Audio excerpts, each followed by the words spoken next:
2023 में 10, 11, 12 3 पिलर फिर ध्वस्त हो गए और 2024 में 9 नंबर पिलर गिर गया है। मतलब लगातार हर साल पिलर गिर रहा है। तो एक तरफ निर्माण कंपनी कर रही है, दूसरी तरफ उसके पुल ध्वस्त होते जा रहे हैं। कभी कहा जा रहा है कि पानी की लहर के दबाव के कारण पिलर गिर गया, कभी कहा जा रहा है कि तेज़ आंधी और तूफान के कारण गिर गया। तो ये कैसा पुल बन रहा है जो आंधी तूफान का झोंका बर्दाश्त नहीं कर सकता, जो गंगा की लहरों को झेल नहीं सकता? ये सबसे बड़ा सवाल है। 2 साल में पुल का निर्माण करना था और हर साल पुल का एक नया पिलर गिर रहा है। तो ये पुल कब बनेगा और बन भी जाएगा तो उस पर कौन चलेगा, कौन चढ़ेगा, ये सोचने वाली बात है। हनुमान चालीसा पढ़ते हुए नहीं, जिस पुल के हर साल पिलर गिरते हों वो पुल अगर चालू भी हो जाए तो उस पर चढ़ने के पहले तो हनुमान जी याद आएंगे, हनुमान चालीसा पढ़ना पड़ेगा, पुल पर चढ़ने से डर लगेगा। ये कैसा पुल है? पनोरमा ग्रुप, जो सोचता है वो करता है। आपके अपने सपनों का आशियाना। नमस्कार, आप देख रहे हैं सिटी पोस्ट लाइव और मैं हूं आपके साथ हर्षिता प्रताप सिंह। बिहार में पुल गिरने का सिलसिला थमने का नाम नहीं ले रहा। आए दिन कोई ना कोई पुलिया या फिर 2 गांव को जोड़ने वाला जो मार्ग है वो ढहता पानी में बहता नजर आ रहा है, जिसको लेकर नीतीश सरकार भी लगातार सवालों के घेरे में है। बात करें अगवानी पुल की, भागलपुर में बन रहा था और ये एक ऐसा पुल है जो हर साल गिरता है। जी हाँ, ये ऐसा पुल है जो केवल 2024 नहीं लेकिन इसके पहले 2022, 2023 में भी गिर चुका है। लेकिन अब तक इसको लेकर कोई ठोस कदम नहीं उठाए गए हैं और ये कहा जा रहा है कि जिस कंपनी को वो पुल बनाने का कॉन्ट्रैक्ट दिया गया था उसी कंपनी को अब पटना में भी पुल बनाने का कॉन्ट्रैक्ट दे दिया गया है। इसको लेकर हमारे साथ चर्चा करने के लिए हमारे डायरेक्टर श्रीकांत प्रत्युष जी मौजूद हैं। सर, बिहार में लगातार पुल तो गिर ही रहे हैं, लेकिन अगवानी पुल एक ऐसा पुल है जो हर साल गिर जाता है। क्या ये पुल कभी बन पाएगा? देखिए, बिहार में हवा के झोंके से पुल गिरता है और पानी के धार से, लहर से भी पुल गिरता है। तो जहाँ पर पानी की लहर से और हवा के झोंके से पुल गिरता हो, उस प्रदेश के पुल निर्माण की गुणवत्ता के बारे में आप सहज ही अंदाज़ा लगा सकती हैं। देखिए, अगवानी पुल का निर्माण कितने साल से हो रहा है, कब पूरा होगा कोई नहीं जानता। 2022 में इसके 2 पिलर गिरे थे, 4 नंबर, 5 नंबर। खूब हंगामा हुआ कि भाई 17,000, 18,000 करोड़ की लागत से पुल बन रहा है, उसके 2 पिलर गिर गए, ध्वस्त हो गए पानी में। 2023 में 10, 11, 12 3 पिलर फिर ध्वस्त हो गए और 2024 में 9 नंबर पिलर गिर गया है। मतलब लगातार हर साल पिलर गिर रहा है।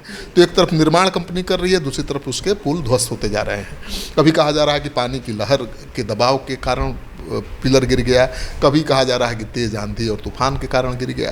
तो ये कैसा पुल बन रहा है जो आंधी तूफान का झोंका बर्दाश्त नहीं कर सकता, जो गंगा की लहरों को झेल नहीं सकता?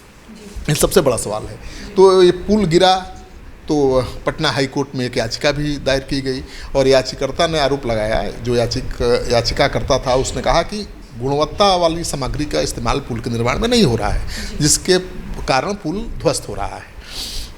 हाई कोर्ट ने फटकार भी लगाई, लेकिन जो विभाग है पुल निर्माण निगम, उसने कोई कार्रवाई नहीं की, चुप्पी साधे रही और वही कंपनी निर्माण करती रही। कंपनी ने एक दलील दे दी कि भाई पुल का पिलर गिर गया, पुल गिर गया तो अपने खर्चे से हम बनाएंगे। सरकार ने भी दलील दे दी कि भाई कंपनी के खर्चे से ही दोबारा पुल का निर्माण होगा, सरकार नहीं देगी। यानी सरकार ने बहुत बड़ा काम कर दिया कि उसी कंपनी को जो पुल बना रही है, लगातार हर साल गिर रहा है, उसको इस शर्त पर छोड़ दिया कि अपने खर्चे से पुल का निर्माण करेगी। 2 साल में पुल का निर्माण करना था और हर साल पुल का एक नया पिलर गिर रहा है। तो ये पुल कब बनेगा और बन भी जाएगा तो उस पर कौन चलेगा, कौन चढ़ेगा, ये सोचने वाली बात है। हनुमान चालीसा पढ़ते हुए नहीं, जिस पुल के हर साल पिलर गिरते हों वो पुल अगर चालू भी हो जाए तो उस पर चढ़ने के पहले तो हनुमान जी याद आएंगे, हनुमान चालीसा पढ़ना पड़ेगा, पुल पर चढ़ने से डर लगेगा। ये कैसा पुल है? कंपनी की ओर से ये भी कहा जा रहा है कि जो डिज़ाइन था उसमें फॉल्ट है, इस कारण पुल गिर गया। तो ये बात अगर दलील मानी जाए तो एक बार मानी जा सकती है, लेकिन ये अगर डिज़ाइन में फॉल्ट था तो एक बार गिरने के बाद क्यों नहीं दोबारा उसको डिज़ाइन चेंज करके बनाया जाए? मुझे लगता है कि क्या फॉल्ट है सरकार को भी पता नहीं है और निर्माण कंपनी को भी पता नहीं है, क्योंकि इस पुल का जो डिज़ाइन किया गया था वो एक विदेशी कंपनी के द्वारा किया गया था और उसको अप्रूवल मिला था दिल्ली आईआईटी का। दिल्ली आईआईटी तो देश का बहुत उच्च संस्थान है, उसने अप्रूवल दिया, विदेशी कंपनी ने डिज़ाइन तैयार किया और कंसल्टेंट का काम यानी इंजीनियरिंग कंसल्टेंट का काम दे दिया गया रॉडिक कंसल्टेंट प्राइवेट लिमिटेड को, एक निजी कंपनी है जिसको इंजीनियरिंग का काम देखभाल की काम दिया गया। तो उसने भी अपना काम ठीक से नहीं किया। आपने लिया क्या, इंजीनियरिंग सर्विसेज का कंसल्टेंट का काम आप ले रहे हैं, तो आपने क्यों नहीं देखा कि नक्शा में फॉल्ट है, तो आपको बोलना चाहिए था। आप अगर पुल के निर्माण की क्वालिटी में जो खराबी है या ख़राब मटेरियल का इस्तेमाल हो रहा है, तो वहाँ भी तो कंसल्टिंग एजेंसी का काम था उसको देखना, मॉनिटर करना। कंसल्टिंग एजेंसी का जिम्मेवारी क्या है, इंजीनियरिंग सर्विसेज आप दे रहे हैं, तो जो भी इंजीनियरिंग फॉल्ट है उसके लिए आप जिम्मेवार हैं। अगर ख़राब घटिया सामग्री का इस्तेमाल हो रहा है तो उसे रोकना, उसे देखना आपका ही काम है। कंसल्टिंग का मतलब क्या होता है? लेकिन ये कंपनी तो कह रही है कि हमारा दोष ही नहीं है, तो डिज़ाइन में फॉल्ट था, जिससे डिज़ाइन को भी आईआईटी दिल्ली ने अप्रूव किया था, बिहार सरकार के पुल निर्माण निगम के अभियंताओं ने ये किया था, अप्रूव किया था, तो दोषी तो वो हैं। अब बताइए, तो जब कंसल्टिंग कंपनी का कोई रोल ही नहीं है, उसकी कोई जिम्मेवारी ही नहीं है, तो उसको कंसल्टिंग फी क्यों दिया जा रहा है करोड़ों रुपए?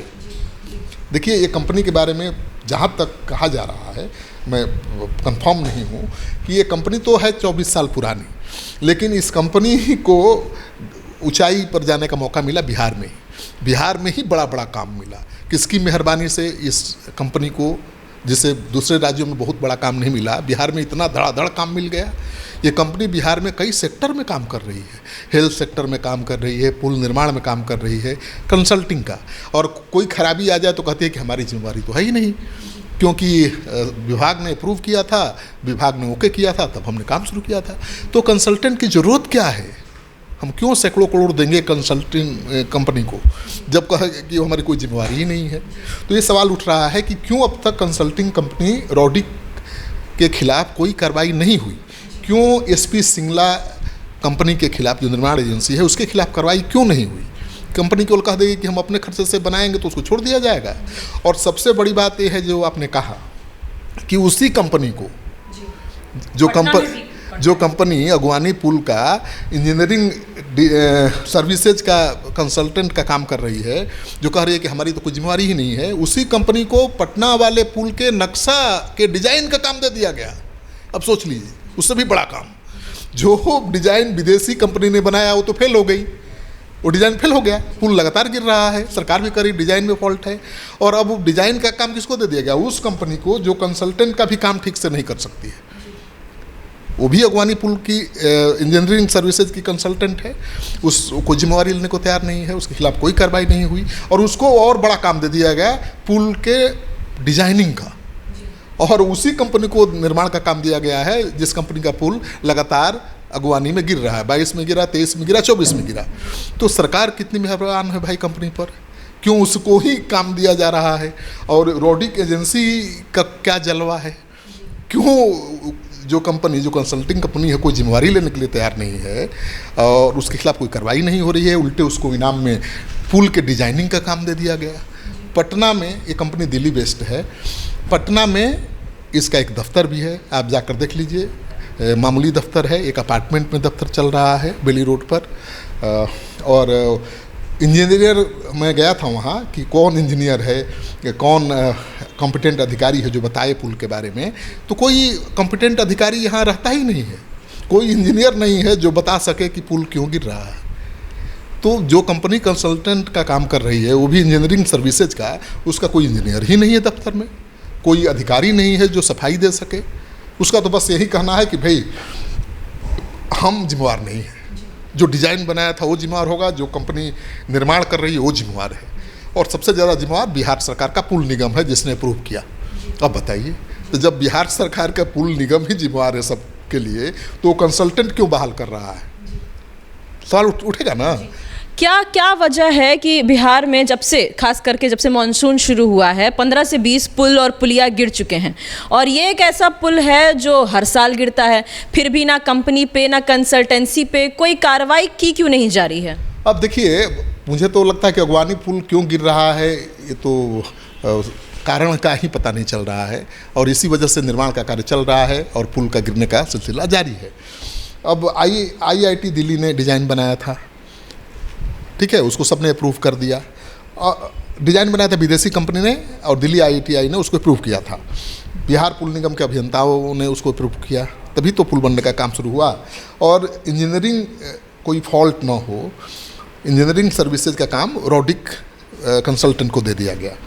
अब इनको पता ही नहीं है कि पुल गिरने का असली कारण क्या है, कारण पता नहीं चला, इलाज हो रहा है। अब मान लीजिए कोई रोगी आए है, उसकी बीमारी का कारण ही पता नहीं हो, तो डॉक्टर इलाज कैसे करेगा? कोई दवा अंदाज पर दे देगा तो वो रिएक्शन करेगा, वही हो रहा है।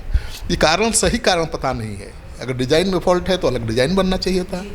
अगर निर्माण के सामग्री में कोई खोट है तो उस पर नियंत्रण लगना चाहिए था, तो और ये काम कंसल्टिंग कंपनी रोडिक कंसल्टेंट को करना चाहिए था, लेकिन उसने तो हाथ ही खड़ा कर दिया है।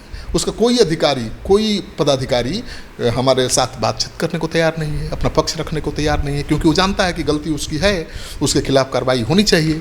लेकिन कार्रवाई नहीं हुई है तो चुपचाप कंपनी बैठी हुई है, और उसे इनाम में एक नया कॉन्ट्रैक्ट भी मिल गया। अब पटना में दीघा और सोनपुर ब्रिज बनाने का काम सिंगला ग्रुप को दे दिया गया है, जिसकी पुल गिर रही है, और पुल के डिजाइनिंग का काम रोडिक कंसल्टेंट को दे दिया गया, जिनके पुल हर साल गिर रहे हैं। हाँ, जो कंसल्टेंट का काम ठीक से नहीं कर सकती कंपनी, उसको आपने पुल के डिजाइनिंग का काम दे दिया। विदेशी कंपनी का डिजाइन फेल हो गया तो अब ये दिल्ली की कंपनी डिजाइन करेगी पुल का, वो भी गंगा पर। तो कितना खतरनाक है, कौन उस पुल पर चलेगा? मुझे लगता है कि उस पुल पर चलने के पहले हनुमान चालीसा जरूर पढ़िए, क्योंकि अभी तो पुल बनी नहीं है और ध्वस्त हो रही है, तो कोई खतरा की बात नहीं है, जान माल का कोई नुकसान नहीं हो रहा है। लेकिन जब पुल चालू हो जाएगी, यातायात उस पर शुरू हो जाएगा, अगर तब ये पुल ध्वस्त हुई तो बहुत बड़ा हादसा हो सकता है। सर, एक आखिरी सवाल, ये जो पुल बिहार में लगातार गिर रहे हैं, इसका ठीकरा किसके सर पर फूटेगा? नीतीश सरकार पर लगातार विपक्ष आरोप लगा रही है, और नीतीश सरकार विपक्ष पर यह आरोप लगाता है कि तेजस्वी यादव, लालू यादव के समय का ये सारा काम है जो पुल गिरना शुरू हो गया है। देखिए, तेजस्वी यादव जब सत्ता में थे तब तो बोल नहीं रहे थे, अब वो बोल रहे हैं। अब नीतीश कुमार सत्ता में है तो कैसे बोलें कि हमने गलती किया है या हमारी सरकार से गलती हुई है? मुझे लगता है कि आरोप प्रत्यारोप के में फंसने की बजाय सरकार को निर्माण कंपनी और जो कंसल्टेंट का काम कर रही है कंपनी, जो इंजीनियरिंग कंसल्टिंग का काम जिस कंपनी को दिया गया है, रोडिक कंसल्टेंट को, दोनों के खिलाफ सख्त से सख्त कार्रवाई होनी चाहिए। दोनों को ब्लैक लिस्टेड कर देना चाहिए, बिहार में कोई काम नहीं मिलना चाहिए। और ये जांच का सवाल है कि जो रोडिक कंसल्टेंट कंपनी है, आखिर इस पर कौन मेहरबान है कि इसको बिहार में धड़ाधड़ काम मिल रहा है। ये कंसल्टिंग कंपनी है और उसने बिहार आने के बाद इतनी ऊंचाई हासिल की है जिसका अंदाज़ा लगाना मुश्किल है आपके लिए। और जो जानकार हैं इस क्षेत्र के, वो कहते हैं कि किसी कंसल्टिंग कंपनी का इतनी तेज़ी से ऊंचाई पर पहुंचना बड़ा डाउटफुल है। तो कोई मेहरबान है, कोई आका है जो उसे कॉन्ट्रैक्ट दिला रहा है, उसे बचा रहा है, और मज़े में है सब लोग। तो आप सुन रहे थे हमारे डायरेक्टर श्रीकांत प्रत्युष जी को, जिन्होंने पूरे मामले का खुलासा किया, किस तरीके से जिस कंपनी को कॉन्ट्रैक्ट दिया जा रहा है, जिस कंपनी के पुल हर साल गिर जाते हैं, उसे अब एक बार फिर से पटना में भी पुल बनाने का कॉन्ट्रैक्ट दे दिया गया है, जो कि बेहद खतरनाक भी साबित हो सकती है, क्योंकि जिस कंपनी के डिज़ाइन हर साल फेल कर जाते हैं, वो अब दोबारा पटना में किस तरीके से पुल जो है वो बना पाएगी या नहीं, अब ये भगवान भरोसे ही है।